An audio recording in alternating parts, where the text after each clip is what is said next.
재용님의 픽사 작품 중에 네. 최애 작품은 뭐예요? 라따뚜이. 라따뚜이. 에브리언 캔쿡 하면서 이제 너희들이 이런 예술 잘하는 거 아는데 미야자키 하야오 같은 거면은 우리는 피치도 안 들을 거야. 지금 애니메이션 트렌드를 감독님께서 좀 한 문장으로 이야기해 주신다면? 과도기라는 생각밖에 안 떠오르는데. 과도기. 디즈니 주가가 요즘 안 좋거든요. 네네. 계속 이제 픽사 디즈니 다 안 되니까.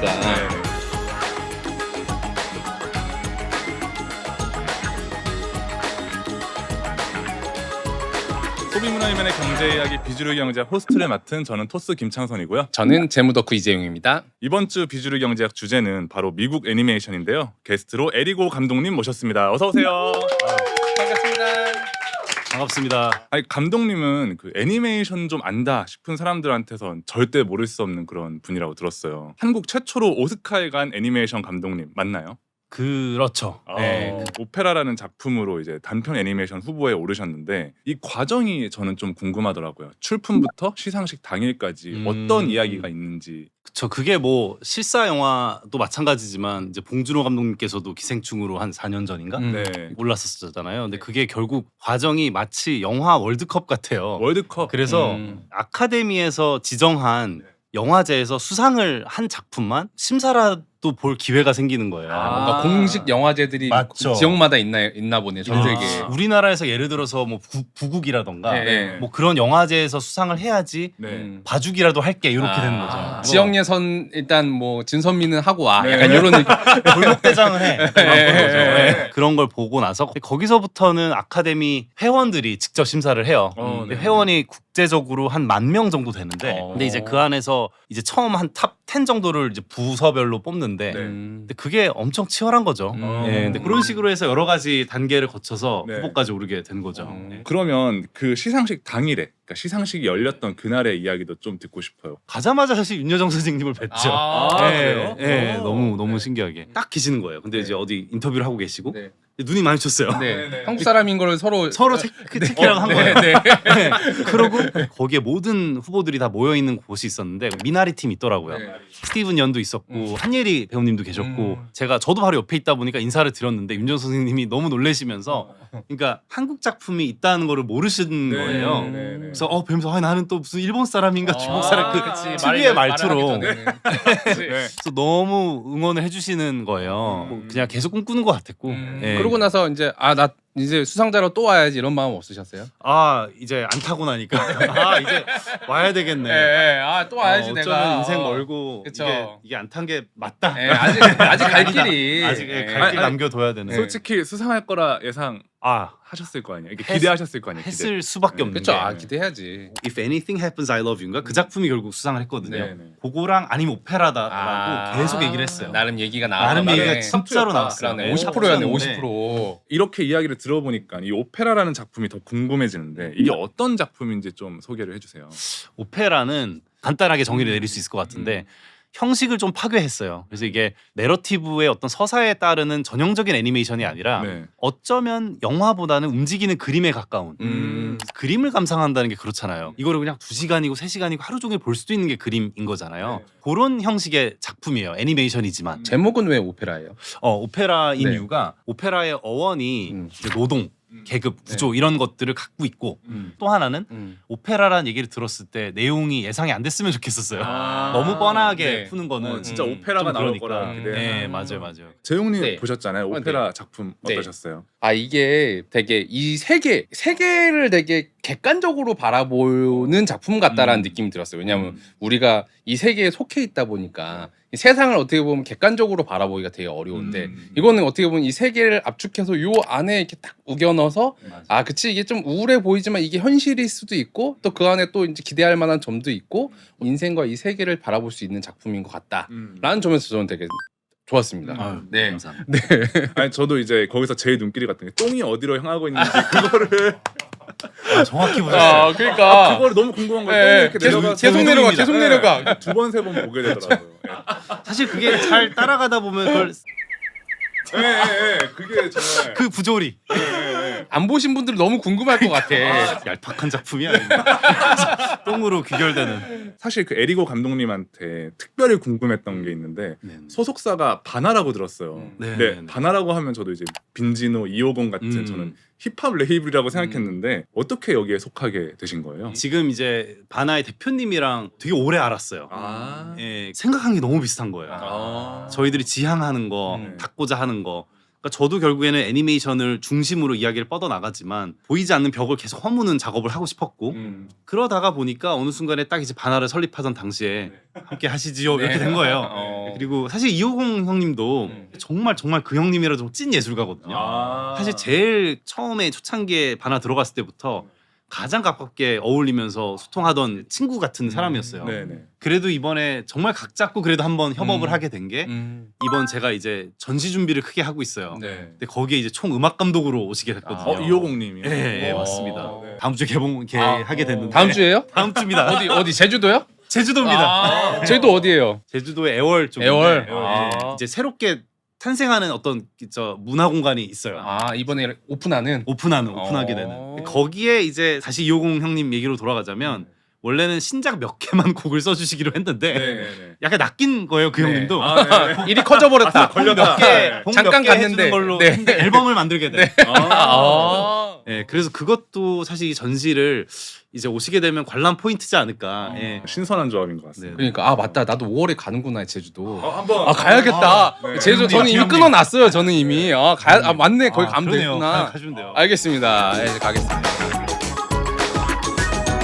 저희가 이제 오페라 이야기부터 시작해서 가장 최근에 이제 전시 준비하는 것까지 이야기를 해봤는데 사실 오늘 주제에 있어서 가장 중요한 포인트는 역시 픽사에서 이제 일하셨던 예. 경험 그게 네네네. 될 것 같아요. 픽사에서 어떤 작품에 참여를 하셨는지 간략하게 좀 설명해 주신다면? 제가 2010년부터 2016년 이렇게 7년을 재직했기 때문에 그 당시 작품들이 이제 인사이드 아웃, 인사이드 아웃, 또 오. 코코, 니모 2, 도리를 찾아서 예, 다 잘 됐던 작품들이네요. 맞아요.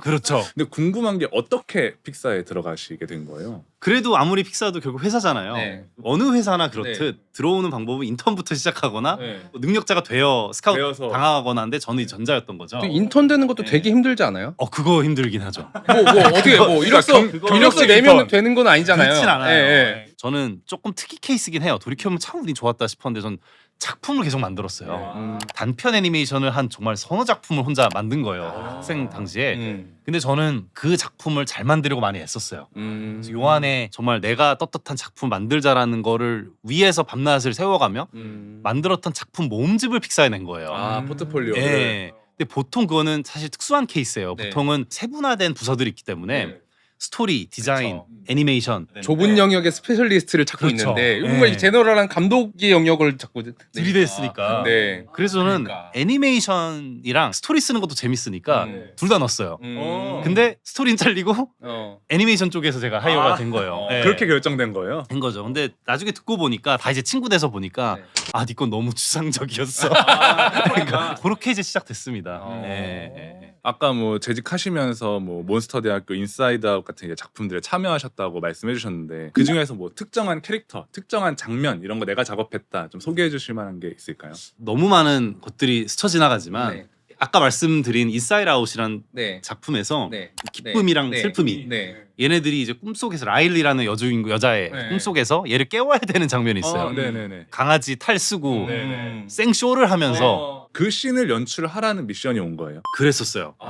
그게 연출이 어떤 개념이냐면 그러니까 그 애니메이션에 있어서 애니메이터가 하는 역할이라는 거는 연기자인 거거든요. 따지고 보면. 연기자. 네. 그림을 그려야 되는 거니까. 그렇습니다. 네. 네. 실사 영화에도 뭐 시나리오 쓰는 분도 있고 그러니까. 뭐 미술 감독 뭐 다 있잖아요. 근데 결국 배역을 따내서 움직이고 말을 하고 연기를 이끌어내는 건 배운 건데 네. 그게 애니메이터인 거거든요. 배우의 역할이 그렇죠. 애니메이터군요. 사실은 감독이 굉장히 디테일하게 노트를 줄 수 있잖아요. 네, 네. 근데 요만큼은 나도 모르겠다. 아. 그래서 알아서 연기를 해봐. 하는 야 재밌게 한번 만들어봐. 좀 연출을 해 이런 느낌으로 네. 아예 배우한테 아. 맡긴 셈이 그런 느낌의 연출을 배우인데 말씀하신 거죠. 애드립을 시킨 거야. 애드립을 시킨 거지. 대사 그냥 마음대로 쳐봐. 그렇죠.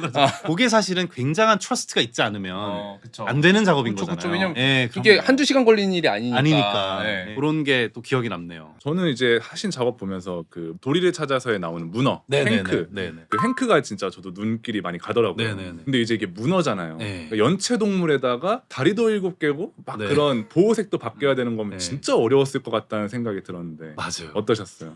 아니 진짜 네. 갑자기 네. 주마등처럼 과거의 그 촉수가 지나갔어. 네. 캐릭터 하나를 뽑자면 그 문어를 안 얘기할 수가 없는 네. 게 그러니까 사실 표현하기 어려운 게 유기적이고 유기적이죠. 부드럽고 네, 네. 그래서 토이스토리가 네. 왜 장난감으로 채점했냐면 그 한계점을 보완하는 설정이었던 거거든요. 아. 플라스틱이라는 플라스틱이고 얘네들은 근육이 없잖아요. 네. 딱딱딱 해도 되니까. 네. 그래서 토이스토리가 그래서 되게 그걸 아이디어로 승부했죠. 그런 걸로. 그러네. 근데 이제 그거의 극단에 있는 게 이제 이젠 자연으로 왔어. 자연은 자연 중에서도 문어 팀의 정예 멤버가 됐어요. 네. 그 문어를 하기 위한. 그럼 문어를 관찰했나요, 이렇게? 문어 테스크포스가 많이 이렇게. 많이 한 만져보고 예, 진짜 문어 강의 듣고 네. 문어가 행복할 때 슬플 때 이러고 진짜 정말로 네. 저 한동안 문어 못 먹었어요. 아, 진심으로. 감정이입해가지고. 감정이입되죠. 그 정도여야 되는 거예요. 애니메이터들끼리 토론하는 거 봐야 돼요. 다 이러고 있어요. 이건 어때? 이건 어때? 그래서 진짜로 근데 이게 우린 되게 진지해. 아니야. 아니 이거 말고 이거 아니 이렇게 막 이러면서. 근데 그렇게 열심히 작업했었던 캐릭터입니다. 예. 그러면은 약간 그런 것들이 다 그냥 집단 창작으로서 이루어지는 건가요? 저는 예스앤 논게 그런 것들을 다 가져가지만 어쩔 수 없이 이건 감독의 예술인 건 맞아요. 아. 예, 그래서 최종 결정은 감독이 하고 네. 물론 이제 당연히 디즈니라는 네. 거대한 이제 팀으로서 확정을 해야 돼 감독 마음대로 할 수는 없지만 그런 경우 없습니까? 감독은 이렇게 잘 갔는데 예, 예. 경영진이 싫어해. 아, 이런 이거는 상업적으로 별론데 약간 이런 경우 없습니까? 사실 너무 많지 않을까요? 아니, 저희들이 알고 있어요. 네. 자, 우리 잘 준비한 거를 디즈니한테 검사 맡으러 가는 날이 있어요. 그렇죠. 이분들이 이제 바바 이거가 이제 디즈니 지금 총 회장 CEO인데 그거 다 해요. 네. 다 보세요. 네. 그거를. 그러니까 바바 이거 노트가 왔대. 봐봐요. 모든 전 직원들이 긴장을 해요, 사실은. 뭐라고 써 있을까? 험맹랑한 얘기 하지 않길 네. 이런 얘기 리뷰 나오면 그거 맞춰서 이제 좀 약간 고치기도 고쳐야죠.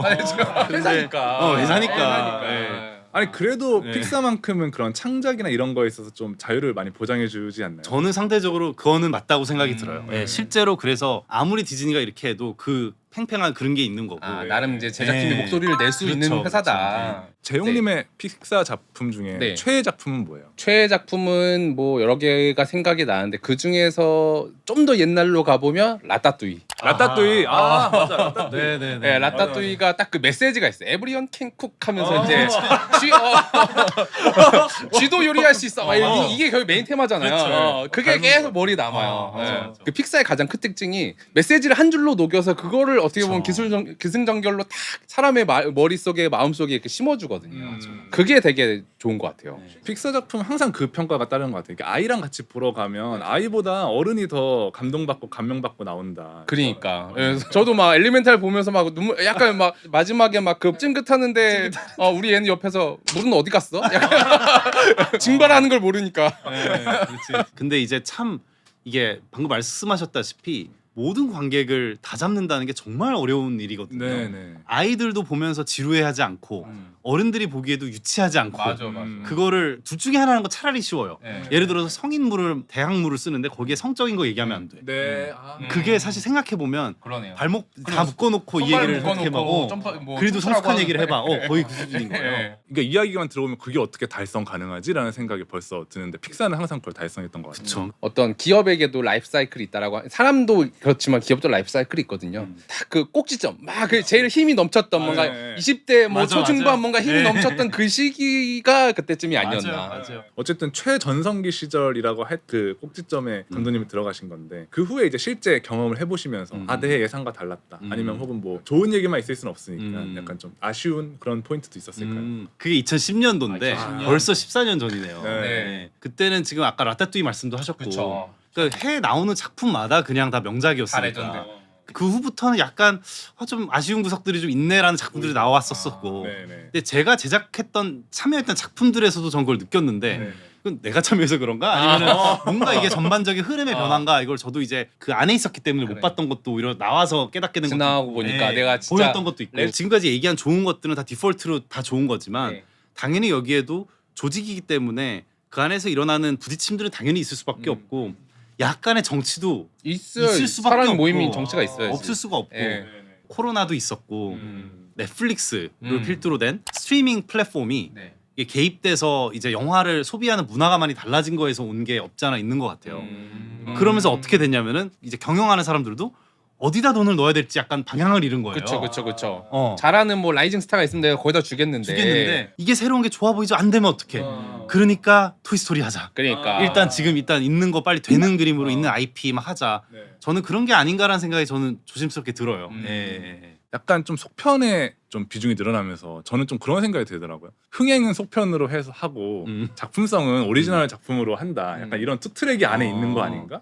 근데 그게 맞죠 사실은. 왜냐면 있는 프랜차이즈가 이미 사랑을 받은 보장된 프랜차이즈를 수익이 있으니까. 그렇죠. 네. 그거는 사람들이 보는 이미 그건 좋아해 주니까. 네. 되게 재밌는 흥미로운 게 카즈라는 네. 프랜차이즈 있잖아요. 네, 있죠. 아이들이 그렇게 좋아한대요. 그 네. 얼천다리수로 한 게 네. 스타워즈로 넘었대요. 아 카가요? 카2가 남자애들이 일단 차에 미치니까. 어이없지만 픽사의 효도 작품은 카즈예요. 진심. 부가 수입이 네. 엄청나다. 기업 입장에서도 결국에 이 속편 혹은 뭐 이제 머천다이즈로서 수익이 많이 나는 그런 것들이 결국엔 놓을 수 없나요? 이제 점점 기업이 크면 클수록 이제 경영진 뭔가 이렇게 재무쟁이들의 힘이 강해지는 게 일반적이에요. 예, 왜냐하면 결국은 주주들의 힘이 점점 강해지니까. 그럼 결국 재무쟁이들이 개입하면 재무쟁이는 결국 리스크 대비 리턴을 평가할 수밖에 없거든요. 거기서 가장 높은 밸류에이션이 나오는 작품들을 선택을 해야 되는데 일단 속편 같은 경우는 리스크가 낮기 때문에 낮죠. 이거는 무조건 갈 수밖에 없고 그렇게 의존을 하다 보면 확신의 재무쟁이가 되는 거지. 아 그치 역시 속편이 짱이야. 카5 나와야지. 맞아. 머천다이즈가 그렇게 팔리는데 이게 뭐 픽사 얘기뿐만 아니라 뭐 그렇죠. 수많은 어떤 창작을 해야 되는 기업들, 뭐 네. 게임 회사, 뭐 애니메이션 회사 모든 기업들이 어떻게 보면 나이 들면서 변화하는 약간 그런 숙명 같은 것 같기도 해요. 네, 맞아요. 픽사가 이런 주춤하는 사이에 다른 스튜디오들의 작품이 좀 눈에 뜨기 시작하더라고요. 저는 이제 가장 충격적이었던 게 스파이더맨 뉴 유니버스 이 작품인데 네네. 그러니까 진짜 시각적으로 충격적이었다 네. 이런 느낌이 들었어요. 네. 감독님은 어떠셨어요? 업계에도 저도- 좀 반향이 컸나요? 너무 좋았고 업계에서 반향이 확실히 컸죠. 예, 모두가 픽사의 독재에 좋지만은 살짝 피로감이 있었을 당시에 그걸 딱 긁어준 작품 같아요. 그러니까 매년 아카데미 네. 장편 애니메이션은 무조건 픽사가 다 이겨버리고. 근데 픽사가 아니어도 있네라는 걸 처음 보여준 게 어쩌면은 스파이더맨이 아니었을까라는 생각이 좀 드네요. 예. 픽사처럼이라는 스타일은 뭐였나요? 뭔가 좀 둥글둥글하게 만드는 건가요? 쨍한 느낌 뭔가. 이게 두 가지라고 보는데 하나는 이제 주제 의식 측면에서 감동적이고 훨씬 어떤 메시지가 있고 근데 이제 오히려 그것들이 반증하는 게 뭐냐면 약간 힙하기 어려운 거예요. 그쵸. 근데 스파이더맨은 약간 교훈 사실 없어도 돼. 맞아요. 그냥 저 비꼬고 그냥 완전 러하고 거치고 딱 오락, 냉정하게 오락적인 거. 근데 오히려 사람들은 또 거기에 반응할 수도 그쵸, 있는 그쵸, 거죠. 그쵸. 그런 게 있고 두 번째는 스타일적으로 픽사는 CG 애니메이션이나 장르를 연 스튜디오라고 해도 과언이 아니고 우리가 3D 애니메이션이야라고 떠오르는 게 결국 픽사인 거거든요. 따지고 보면 스테레오타입을 이퀄 픽사. 만들어 버린 거야. 이퀄 픽사인 거죠. 그 동글동글한 근데 네. 그게 이제 너무 당연해지니까 네. 다 그게 된 거지. 근데 스파이더맨이 뭐가 다르냐면은 완전 손으로 툭툭툭 그린 것 같은 코믹스에서 바로 나온 것 같은 막 음악도 막 일렉기타 쨍 막쟁 해버리고 막 해버리고 불편하게 만들고 그러면서 지금의 오늘 과도기라고 표현한 게 네. 그럼 이렇게 해야 되나 또 스파이더맨 아류는 또 안 되거든요. 네, 그래서 스파이더맨처럼 한 것들이 꽤 많이 나왔는데 또 그건 또 안 돼요. 그건 또 안 되니까. 그래서 지금은 막 좀 정신없는 혼돈의 도가니. 예. 그러니까 픽사 스타일이 깨고 이제 각자의 스타일을 좀 만들려고 하는 네네네. 그런 상태인 것 같아요. 저희가 이제 미국 애니메이션 산업 이야기를 해보고 있는데 사실 이제 애니메이션 산업이 흔들리고 있다 이 얘기를 좀 부정하는 케이스가 작년에 이제 일루미네이션의 슈퍼 마리오 브라더스 네네. 이게 작년 글로벌 흥행 순위 2위더라고요. 전 영화 중에 2위인 거죠. 전 영화 중에. 전 이걸 보면 애니메이션이 위기다 이 얘기를 하기 어려운 것 같아요. 그렇죠. 무려 작년에 네, 2위인데 맞아요. 감독님은 재밌게 보셨어요? 당연히 재밌게 봤죠. 저도 슈퍼마리오 너무 좋아했고 그치. 그러니까 정말 슈퍼마리오야말로 치트키 오브 더 치트키죠. 그러니까. 이거는 슈퍼마리오의 팬들에 대한 그 이스터에그도 다 잡아주고 그리고 퀄리티적으로도 일루미네이션 잘하는 회사기 때문에 잘 만들고 해서 뭐 여기에 또 저희들이 무슨 엄청난 뭐 그 스토리적인 기대하지는 않을 거 아니에요. 그냥 맞아요. 정답이 있었고 그걸 썼다. 너무나 잘했다. 정확하게 썼다. 딴 데로 애둘러 가지 않고 딱 맞아요. 정답을 썼다 그 네. 느낌인 것 같아요. 이렇게 최근에 눈에 띄는 작품들 얘기를 좀 해봤는데 지금 애니메이션 트렌드를 감독님께서 한 문장으로 이야기해 주신다면? 과도기라는 생각밖에 안 떠오르는데 과도기다. 이렇게 얘기를 해볼게요. 애니메이션에 대해서 좀 얘기를 하자면 그러니까 일단 디즈니의 역사를 빼놓을 수 없을 것 같아요. 네. 그러니까 디즈니가 작년인가가 100년 해였거든요. 50년대인가 그때 이제 백설공주 최초 장편 애니메이션이죠. 그때 이제 애니메이션이라는 어떤 기법으로 이런 장편 영화적인 걸 만들 수 있어라는 걸 보여준 게 디즈니였잖아요. 그러고 이제 또 주춤하다가 갑자기 90년대에 라이온 킹. 라이온 그러니까 킹. 뮤지컬과 2D 애니메이션을 접목시키면서 또 한 번 세계를 휩쓸었잖아요. 네. 거의 그래미 시상식에서도 홀뉴월 같은 곡이 그냥 1등이 될 만큼. 근데 그러면서 또 주춤했잖아요. 네. 디즈니가 또 그 뮤지컬 애니메이션이 식상하다. 2D 애니메이션 2D 애니메이션 그러면서 거기에 이제 픽사가 또 네. 자리매김을 했고. 근데 이 CG 애니메이션이 여기 이제 주춤하는 시대가 온 거죠. 그렇죠, 그렇죠. 예, 따지고 보면 그런 의미에서 그 다음에 어떤 커다란 정말 음. 우리를 다 묶어줄 수 있을 만한 게 그러니까 없을 수도 있겠다는 생각도 네. 들어요. 음. 예, 정말 아예 이 컨슘을 하는 게 바뀌었기 때문에 이게 넷플릭스도 계속 뭐 프로듀서도 바뀌고 난리도 아니거든요. 진짜. 그렇죠. 근데 예, 그렇게 전 생각이 드네요. 음. 예. 그럼 이제 재용님 차례인데요. 미국 애니메이션 산업이 진짜 위기인지 좀 진단을 해보려고 해요. 네. 미국 애니메이션 산업 규모를 좀 숫자로 확인해 볼 수 있을까요? 이제 콘텐츠 진흥원이라는 곳에서 매년 이제 애니메이션 산업 백서라는 자료를 발간을 하는데요. 네네. 2022년에 이제 미국 애니메이션 시장이 1,210억 달러. 대충 우리나라 돈으로 150조? 150조요? 와. 그냥 크대요. 네. 뭐 얼마나 큰지 생각할 필요도 없어. 그냥 커요. 자, 참고로 미국 시장이 대충 평균적으로 전 세계 시장의 한 40% 정도를 차지해요. 아, 네. 그러니까 미국에서만 성공해도 네. 전 세계 40% 정도는 먹으니까 과감한 선택을 할 수 있는 거지. 네. 그래, 그런 느낌이고요. 코로나 기간에는 사실 역성장을 했어요. 2020년에는 역성장을 했지만 앞으로도 일단 전망하기로는 평균 5%, 5.1% 정도는 성장을 해서 이제 2030년쯤 되면 1,800억 달러는 될 것이다. 왜? 애니메이션 사람들이 계속 볼 거니까. 그러면 약간 음. 좀 애니메이션 산업이 좀 지금 빙하기 아니냐, 네. 좀 위기 아니냐 이런 의식은 결국엔 픽사라는 어떤 기업에 대한 좀 불안 때문에 좀 나온 약간 걸까요? 그런 것 같아요. 그러니까 요즘에 2020년 이후로 나온 픽사 제품들이 네네. 성적이 그렇게 좋지는 않습니다. 네. 예를 들면 이제 최근에 나온 작품들은 다 제작비를 한 2억 불 정도 쓰거든요. 어우 엄청 높네요. 생각보다. 2억 불이면 뭐 2,800억 네. 정도예요. 지금 환율로 하면은. 웬만한 블록버스터 영화 정도 어마어마해요. 더 크죠. 더 커요, 더 커. 아. 그래서 2,000억 쓰는데 예를 들어서 뭐 엘리멘탈도 우리나라에서만 성공했지만 사실은 월드와이드 박스 오피스가 한 4억 8,500달러. 그러니까 2배 조금 넘는 수준인 거예요. 네. 이 정도면 사실 뭐 홍보비 감안해보면 막 그렇게 막 대박 쳤다라고 할 수는 없거든요. 네네. 아 이렇게 보니까 네. 언월드부터 공이 하나 없어지네요. 그러니까 이제 2020년 진짜로. 이후에 뭐, 어. 소울, 루카 뭐 해가지고 줄줄이 그냥 어렵습니다. 그러니까 맞아. 그러니까 우리가 보면은 픽사가 그래도 대표인데 픽사가 저 모양인 거 보니까 애니메이션이 안 좋나 보다 약간 이런 느낌을 받는데 네. 그치만 다른 집안은 또 괜찮거든요. 어디가 있나요? 네. 예를 들면은 일루미네이션 참고로 일루미네이션 되게 재밌는 게 제작비를 되게 절감을 되게 잘해요. 아 그래요? 그 얘기 안 할 수 없어. 네. 어. 왜 그러냐면 일루미네이션은 무조건 기조가 우리는 8,500만 불 밑으로 가자. 8,500만 원 절반도 안 되는 거. 절반도 안 절반 되죠. 안 아. 그나마 좀 쓴 게 슈퍼마리오 1억 불. 아. 그래도 그나마 반. 그래도 그나마 반. 이제 반인 거예요. 그렇지만 슈퍼마리오가 이제 작년에 13억 불, 13배. 와.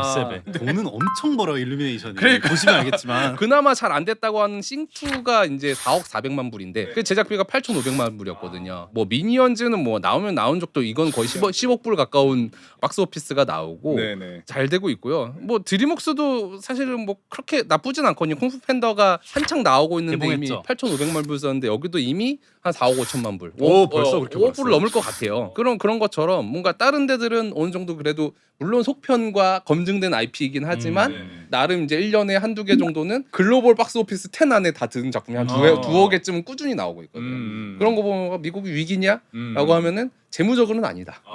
아니 픽사랑 다른 두 이제 스튜디오랑 비교했을 때 가장 큰 좀 숫자적인 음. 어떤 차이는 역시 제작비의 차이인가요? 일단은 비교를 해보면 제가 그냥 통계를 내봤어요. 그러니까 박스 오피스랑 제작비를 가지고 통계를 딱 내보니까 2010년부터 이제 2023년까지 픽사 같은 경우는 평균 제작비가 1억 8,900만 불. 대충 하나에 2억 불 써요. 평균 박스 오피스가 5억 6,700. 그러니까 대략 이제 예를 들어서 박스 오피스에서 제작비 뺀 게 수익이라고 치면 수익률이 그냥 200%. 200%. 이것도 사실 나쁜 좋은 건 거죠. 아니거든요. 박스 네. 제작비 대비 200% 정도 남기니까. 근데 다른 데들 보면 이제 일루미네이션 같은 경우가 일루미네이션. 2010년 이후에 평균 제작비가 7,600만 불 썼거든요. 절반, 평균 박스 네. 오피스가 약 7억 불. 더 높네요. 수익률 812%. 812%? 네. 픽사 200%, 일루미네이션 812%. 얘네 8배.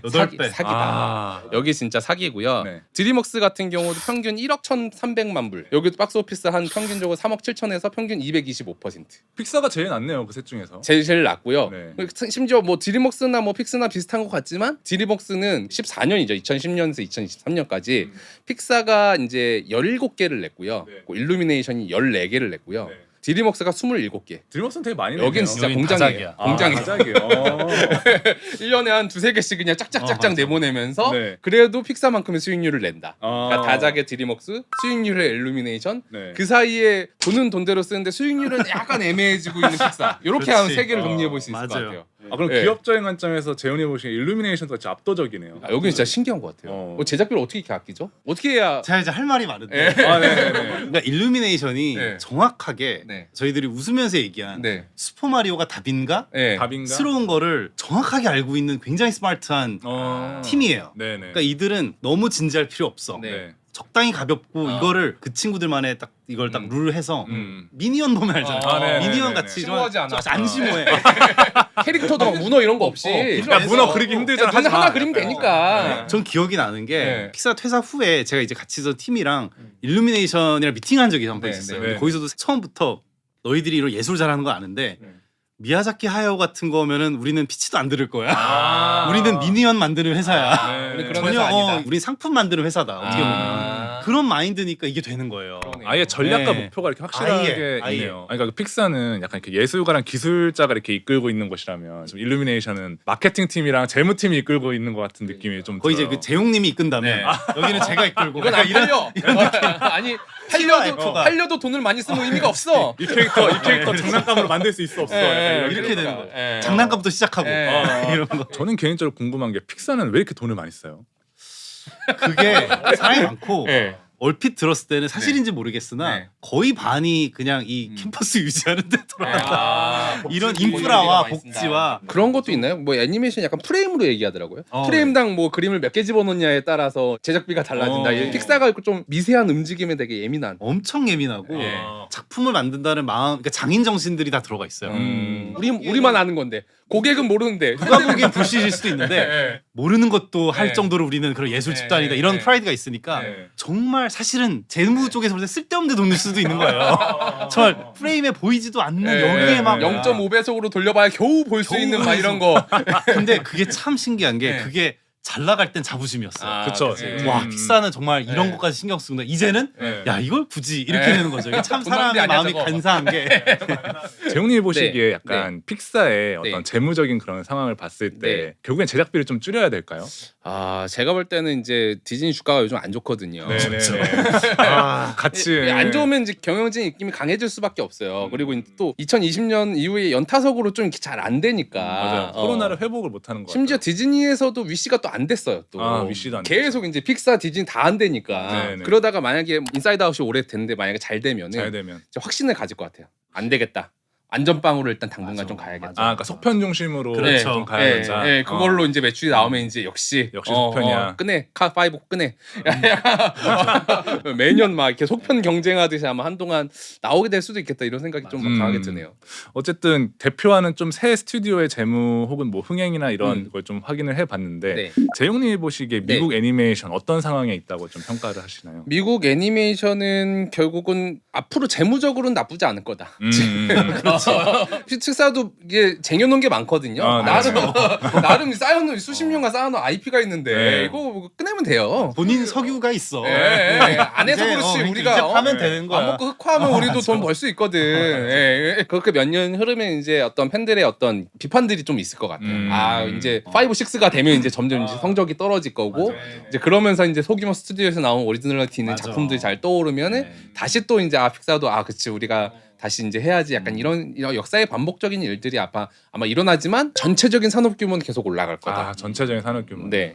재용님 생각하시기에 네. 픽사 혹은 미국 애니메이션의 가장 큰 라이벌은 어디라고 보세요? 미국 애니메이션의 가장 큰 라이벌. 네.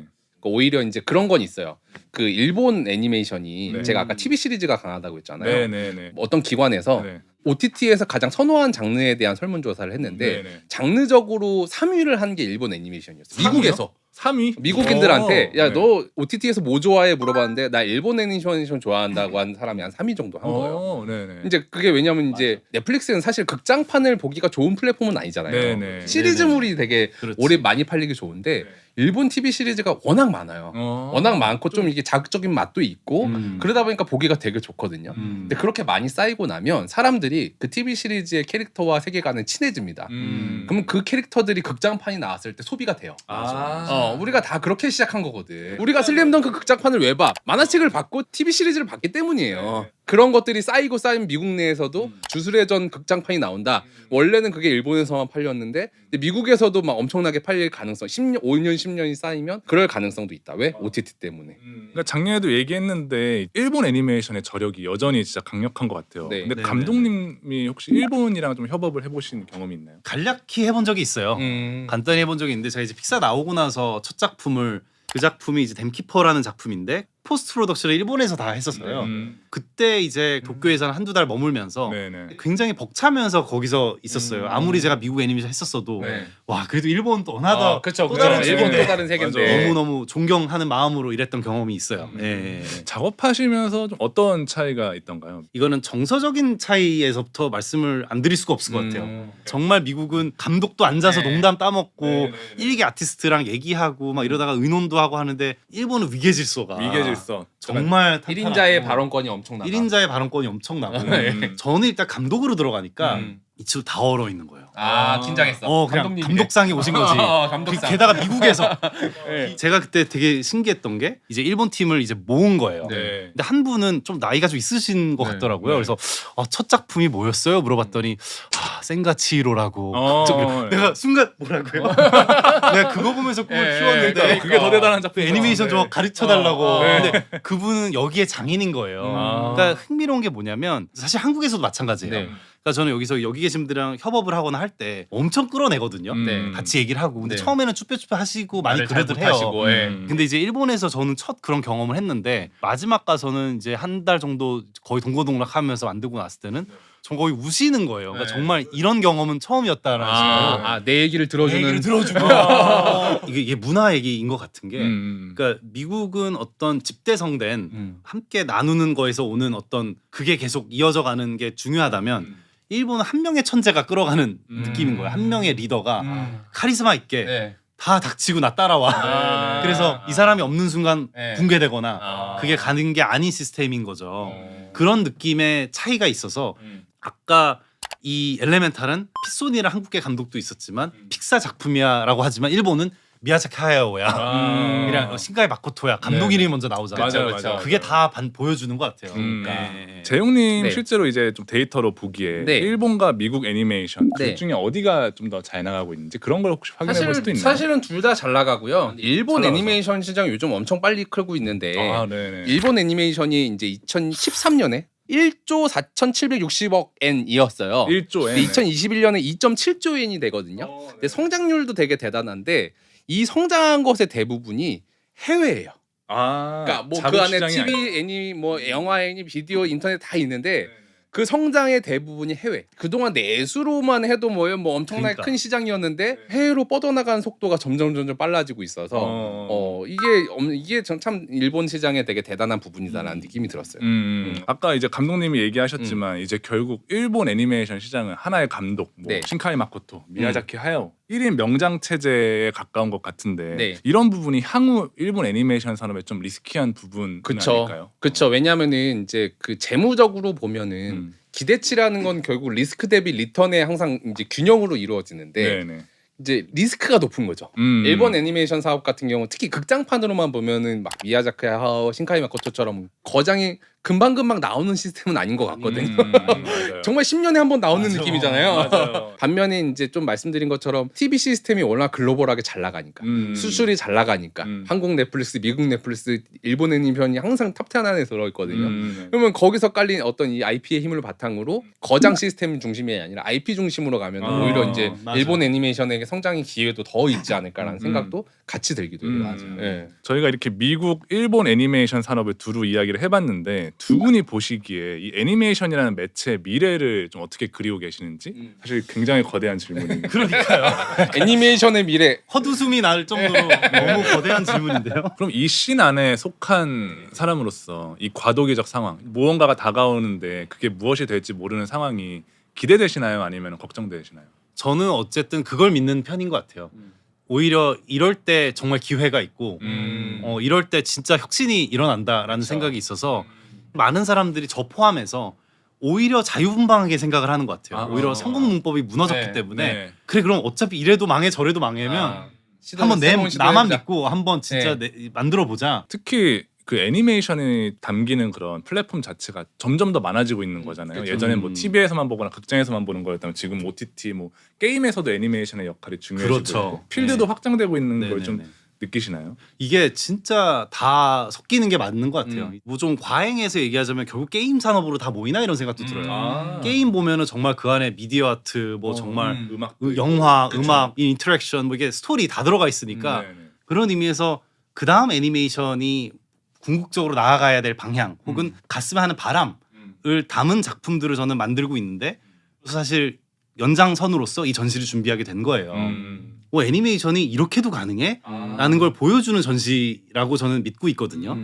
오페라라는 작품 자체가 그냥 영화관에서 혹은 TV 앞에서 네. 감상하는 게 아니라 우리 두 발로 걸어 다니면서 공간과 체험하면서 하는 이제 그런 체험에 가까운 애니메이션일 텐데 애니메이션에 대한 방향을 조금 제시해보고 싶은 마음이 없지 않아 있죠. 이걸 통해서 아 이렇게도 풀 수 있구나. 이게 이렇게만 소통하는 게 애니메이션이 아니구나. 그래서 그런 노력을 이제 크고 작게 하고 있습니다. 네. 이번 주 비주류 경제학에서는 에리고 감독님과 함께 미국 애니메이션 산업에 대한 이야기 나눠봤는데요. 마무리 질문을 좀 던져보려고 해요. 픽사부터 오스카 그리고 일본 애니메이션까지 다채로운 좀 커리어를 쌓고 계신데 앞으로 아티스트로서의 어떤 궁극적인 지향점이 뭔지 좀 궁금해요. 일단 저는 이야기꾼, 그림쟁이로서 계속 이 길을 걷고 있고 좋은 이야기 그리고 또 어떤 살아가는데 위안받을 만한 혹은 생각해 볼 만한 거리를 던져주는 그래서 그런 작품을 만드는 게 늘 원동력이기 때문에 다양한 방법의 애니메이션을 풀어내면서 계속 그런 활동을 이어나가려고 열심히 이제 할 것 같습니다. 예. 재용님한테 네. 애니메이션은 어떤 의미인가요? 고민이 되게 많이 드는 질문인데 생각해보면 연결고리 같다는 생각을 했어요. 연결고리. 왜냐하면 컨텐츠가 점점 이제 지역적으로 뭔가 이렇게 사람들의 관심이 점점 파생되면서 이제 자기만 보는 컨텐츠, 뭐 우리끼리만 콘솔 보는 게임 컨텐츠로 같은 게. 바뀌고 있는데 네. 그래도 이 세상 어쨌든 세대와 국가와 지역을 이제 구분하지 않고 모두를 어우를 수 있는 어떤 컨텐츠의 형태가 있다라고 하면 애니메이션이 그 형태가 되지 않을까. 내 자녀랑도 같이 볼 수 있고 그게 우리를 하나하나 묶어줄 수 있는 연결고리로서 역할을 할 거다라는 생각을 하게 되는 것 같아요. 소비문화이면의 경제 이야기 비주류 경제학, 오늘은 에리고 감독님과 미국 애니메이션 이야기를 나눠봤고요. 저희는 다음 시간에 다른 주제로 돌아오겠습니다. 감사합니다. 감사합니다. 감사합니다.